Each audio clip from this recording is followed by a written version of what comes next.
Aula 25 do específico aí do edital de perito para a PF, Química e Fertilidade do Solo, Fundamentos e Aplicações. O que é a fertilidade do solo? É a capacidade que o solo tem de fornecer os nutrientes essenciais em quantidades adequadas e proporções equilibradas para o desenvolvimento saudável das plantas sem causar toxicidade. Beleza? Precisa repetir? Fornece fertilidade do solo, nutrientes, quantidades e proporções para o desenvolvimento e sustento saudável das plantas, tá bom? Sem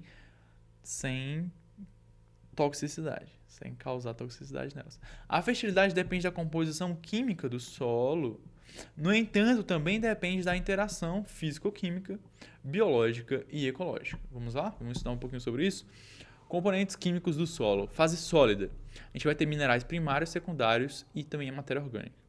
Minerais primários são aqueles oriundos da rocha matriz, então lá do horizonte R, como por exemplo quartzo e feldspato. Minerais secundários serão formados por intemperismo, no caso de argilas e óxidos. E a matéria orgânica, como por exemplo o principal aí, o humus, a gente vai ter esse complexo organomineral, beleza? Solução do solo. A água do solo com nutrientes dissolvidos. Isso aqui é amônio ou amônia? Potássio, cálcio e... Caraca, eu vou lembrar dessa, peraí. Tá, não lembro não. Alguma coisa de fósforo aí, né? Beleza, vamos lá. Complexo sortivo coloidal. Superfície de argilas e matéria orgânica que adsorvem cátions e ânions. Ânions não. Ânions. Local onde ocorrem trocas iônicas importantes para a nutrição vegetal, no complexo sortivo, né? Um coloide. Princípios e principais propriedades químicas aí do solo. pH, escala de acidez, influencia diretamente na solubilidade de nutrientes.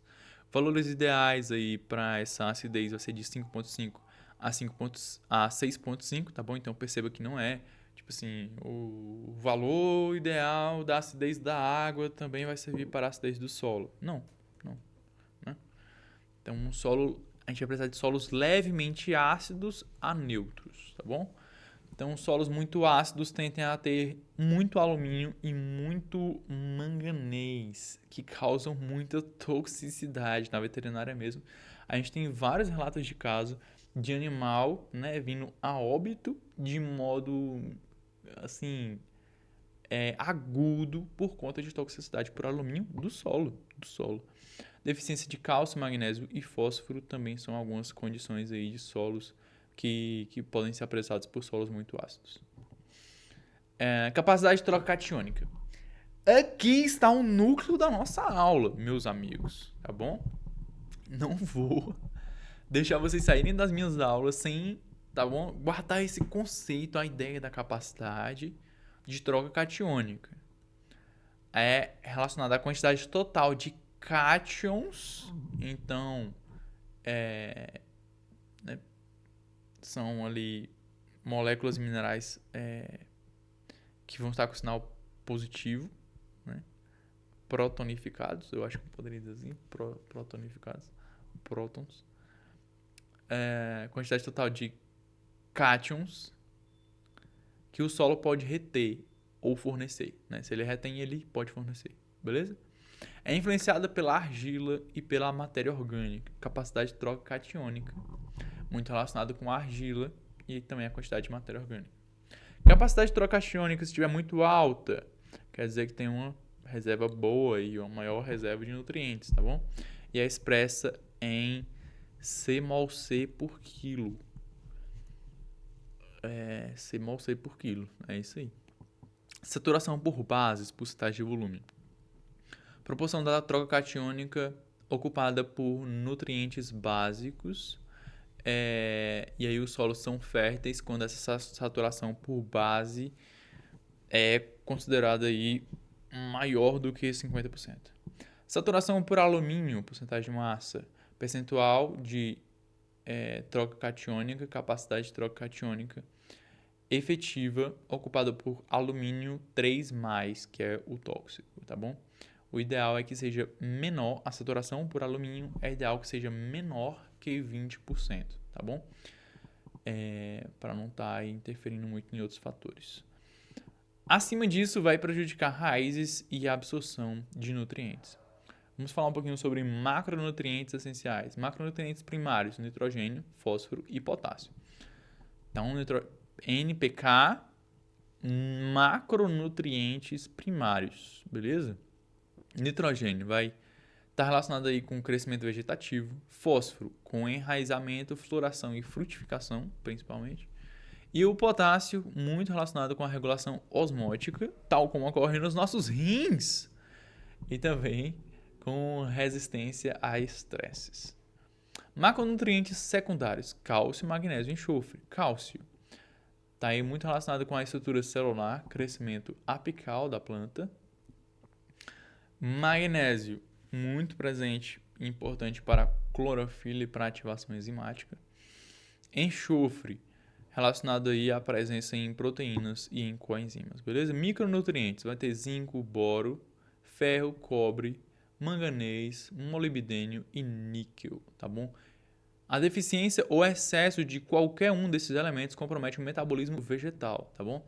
E por estar comprometendo o metabolismo vegetal, também pode comprometer os animais herbívoros que vão se alimentar desses vegetais, tá bom? Por exemplo, a gente tem no Brasil muitos relatos também de animais morrendo aí por conta da toxicidade do boro presente nas terras.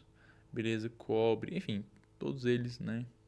Em grande quantidade ali, que às vezes em milimol parece muito pouco, mas é grande quantidade.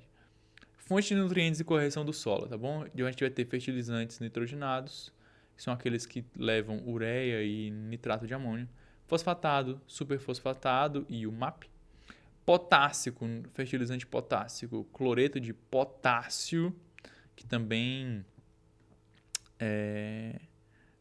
a gente encontra ele na forma diluída e até mesmo como agente medicamentoso. Regulação de processos cardíacos, esse tipo de coisa. E também o fertilizante orgânico relacionado a esterco, composto e humus, tá bom? Corretivos de acidez, calcário, CaCO3 ou dolomítico, neutraliza os prótons H+, e o alumínio 3+, tóxicos. Gesso agrícola, né, o CaSO4, corrige a profundidade do solo e sem alterar o pH, tá bom? As doses e tipo de corretivos dependem do resultado de análise química do solo, né? E no caso aí, realmente, principalmente para quem vai estar trabalhando, focado nos fatores edáficos, vai estar sempre muito preocupado em realizar essas análises químicas do solo para conseguir fazer essa regulação do pH. Interpretação de análises químicas do solo, tá bom? Um laudo químico geralmente tem que apresentar o pH, tem que apresentar a quantidade de prótons H+, também relacionado ao alumínio 3+, a capacidade de troca catiônica total e efetiva, tá bom? Então, não termina aí simplesmente a capacidade de troca catiônica de maneira genérica. Não, tem a total e tem a efetiva. As análises químicas também vão estar nos apresentando aí a saturação por bases em porcentagem de volume, teores de macro e micronutrientes e também a porcentagem de matéria orgânica. A análise química permite recomendações técnicas. Que recomendações técnicas? Sejam realizadas para recuperação ambiental, restauração florestal ou manejo agrícola, beleza? Aplicações periciais e ambientais. A gente vai ter situações de contaminação por metais pesados, aí a identificação e quantificação de zinco,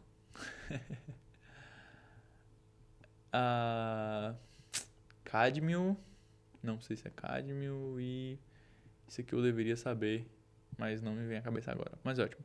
Eutrofização de corpos de água, Pb, Cd e Zn, né, e etc. Metais pesados. Eutrofização de corpos de água. Diagnóstico de excesso de nitrogênio e fósforo no solo adjacente. Reabilitação de áreas degradadas, correção de pH, recomposição de nutrientes.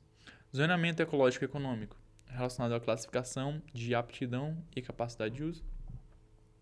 E a perícia também por uso inadequado do solo, realizando comparação com padrões de fertilidade esperados. algumas das nossas referências, dá uma olhadinha no nosso curso de Redação Nota Máxima no link aí abaixo. Um grande abraço, até a próxima.